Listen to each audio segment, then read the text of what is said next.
Welcome to Lean on Goodness Moments, the podcast where we journey together through faith and meaningful conversations of our Christian life.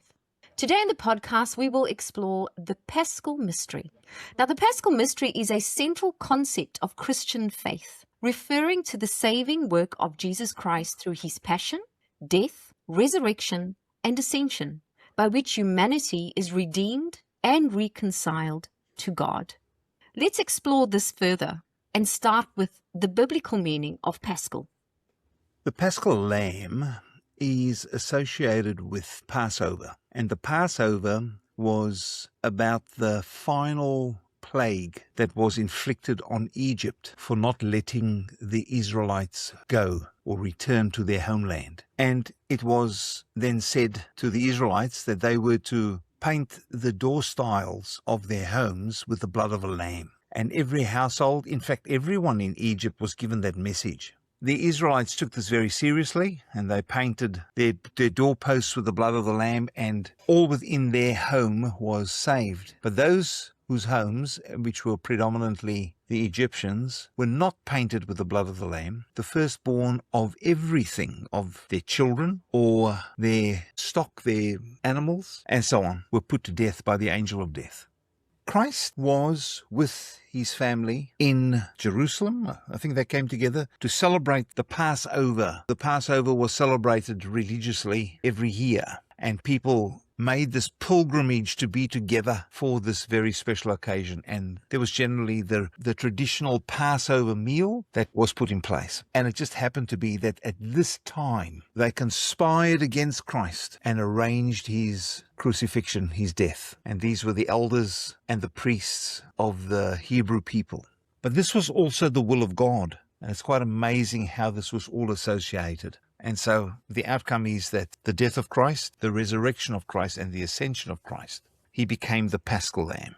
Now, what we are referring to as the Paschal mystery is what was in the death, what was in his resurrection, what was the substance of his ascension. So we see that sin to this day is still forgiven. Death, as in eternal separation from God, is defeated. Humanity is reconciled back to God, and a new life is now made possible for all of us. So essentially, that spells out this Paschal mystery. Of course, it becomes more meaningful for us. We practice it through greater awareness. So we have, as humanity, established this period of Lent. Okay, Lent then was come about and was established, and the basis for this was the period of sanctification that Christ had in the wilderness prior to his earthly ministry. And this was 40 days in the wilderness, or 40 days where he separated himself completely from everyone. It was a time period of fasting that he become extremely aware of his high calling. And then that was put in place for us. But the 40 days excluded Sundays or excluded the Sabbath day, because the Sabbath day was a day that was devoted to God anyway. So to ensure that this was going to be meaningful, the 40 days was put in place without the Sabbath, and hence it starts on Ash Wednesday and then leads through some significant moments up until Good Friday. When we think now about what Christ had put in place, and Renee just explained about this, the passion of Christ, which was, in other words, his determination to live and fulfill the objective, irrespective of what was going to come his way. So this included suffering, difficulty, and obedience to the will of God. It was obedience to the will of God irrespective of the imposed circumstances that would be in place, because the Sanhedrin or the governing Jewish authorities were never going to be pleased with what he was doing. Then he was prepared to be this offering, to be hung on the cross, very aware, very, very trusting. He had to surrender. Into your hands I commit my spirit, he said to the Lord. I'm ready, So he surrendered. And through that surrender, the victory over sin and death was achieved. And then his ascension. He returned to the Father and continues his ministry as Lord and God for all. And this is now where we become very aware of this Paschal lamb, and it is reinforced in this period of Lent. It's really interesting when you think about that. Lent then becomes an opportunity for preparation for us as Christians as well. Just as Christ prepared himself for obedience and suffering, we too use Lent as a time to prepare our hearts for the mystery of the cross and the resurrection. And by observing Lent, we're not merely recalling an historical event, but that we are actually entering into Christ's pattern of preparation.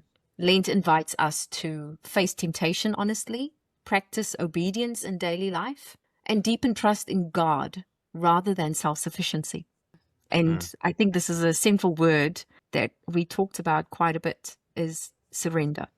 Yes, it's that participation in Lent that we can come to every year. And it's that, like you said, Renee, that honesty to that Lent, just the practice of Lent and the participation in it draws us out of maybe our everyday life. It helps us stand apart. And so we can then come to that point of surrender and not mastery. And that's quite important because in today's life and today's world and society, competence and mastery are valued. And here for this period, we're asked to really step away from that and surrender ourselves like Christ did. And the apostle said earlier, surrendering and committing his spirit into the will of God. And it really is something that takes enormous effort and enormous focus. I don't think it's something that you can achieve by doing something superficially. You really have to take the time to do that reflection and give time to having those thoughts and facing all of those things, as you said, the temptation and practicing the obedience in daily life. They're not just things that you can do 5 minutes a day and then think, yes, you're on the right track. It takes real effort.